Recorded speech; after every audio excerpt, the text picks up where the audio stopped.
Gejala asam urat tinggi pada lansia.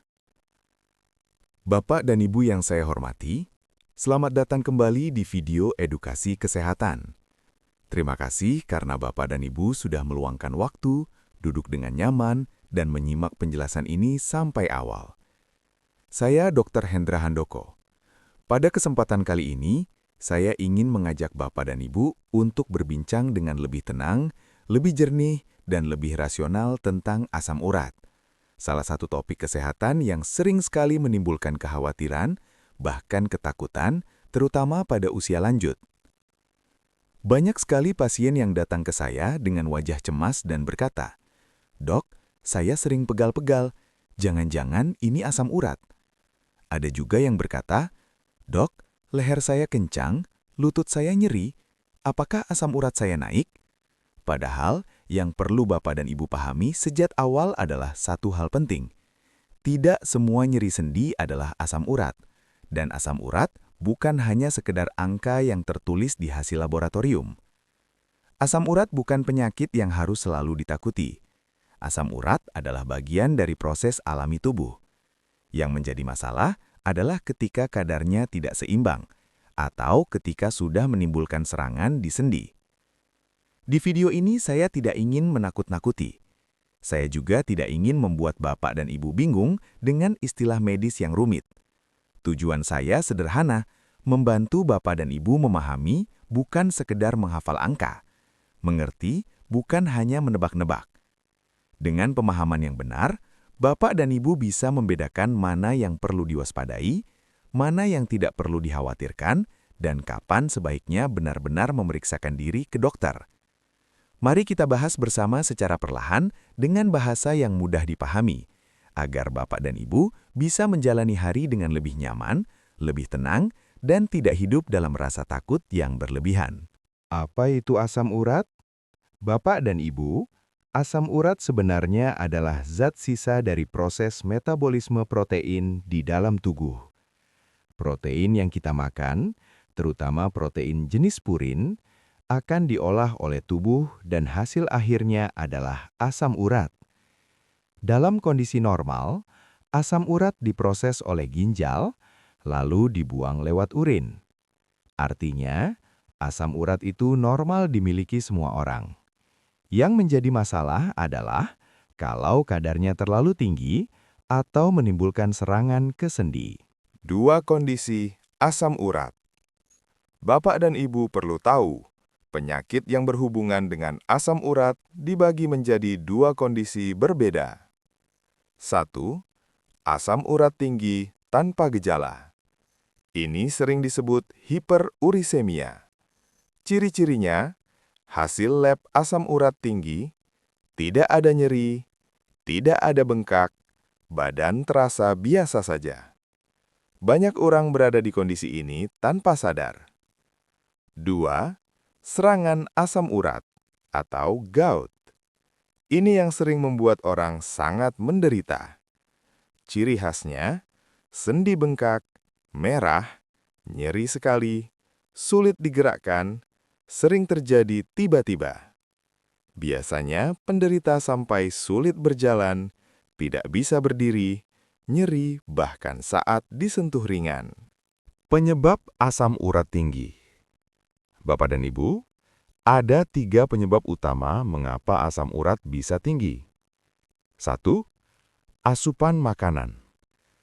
Makan makanan tinggi purin terlalu sering, seperti jeroan, hati, ampela, usus, babat, otak, emping dan melinjo, kacang-kacangan tertentu.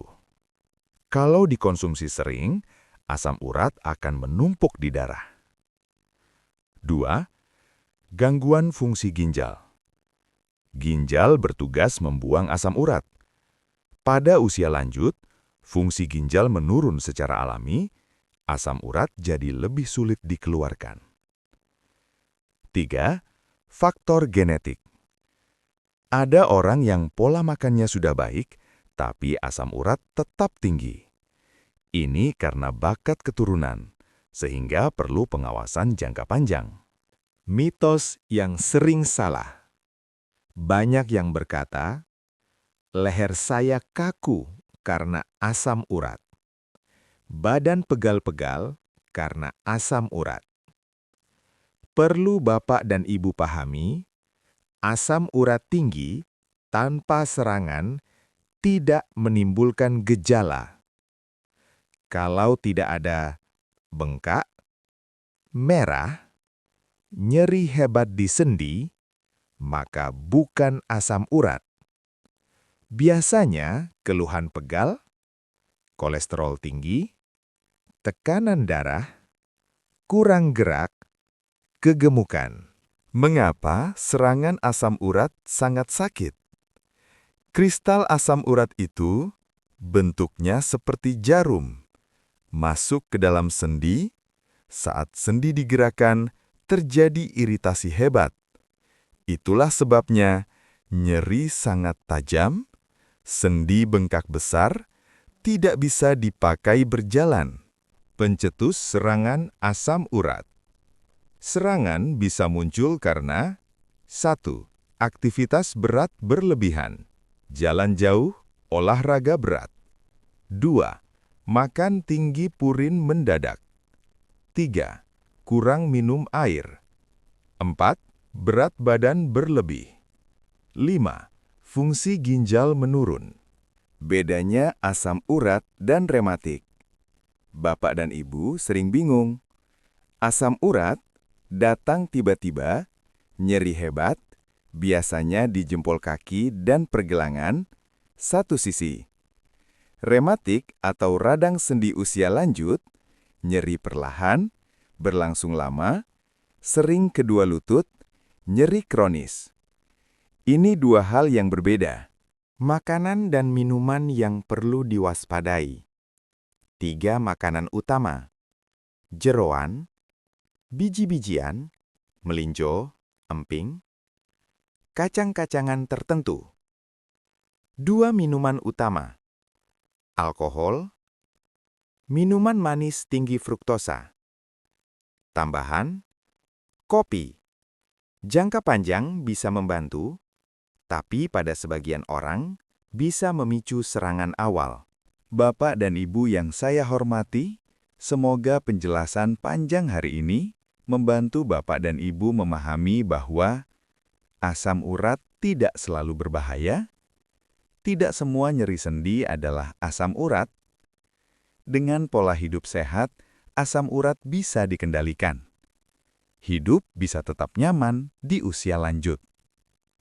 Kalau Bapak dan Ibu merasa video ini bermanfaat, silahkan like, share ke keluarga dan sahabat, dan subscribe channel ini agar tidak ketinggalan edukasi kesehatan berikutnya.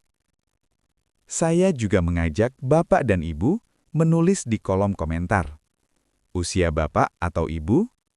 Tinggal di kota mana? Apakah pernah mengalami nyeri sendi karena asam urat? Kita bisa saling belajar dan saling menguatkan. Saya Dr. Hendra Handoko, terima kasih sudah meluangkan waktu menyimak. Semoga nyeri sendi berkurang, langkah kaki semakin ringan, dan kualitas hidup Bapak dan Ibu semakin baik. Sampai bertemu di video edukasi kesehatan berikutnya. Salam sehat untuk Bapak dan Ibu semua.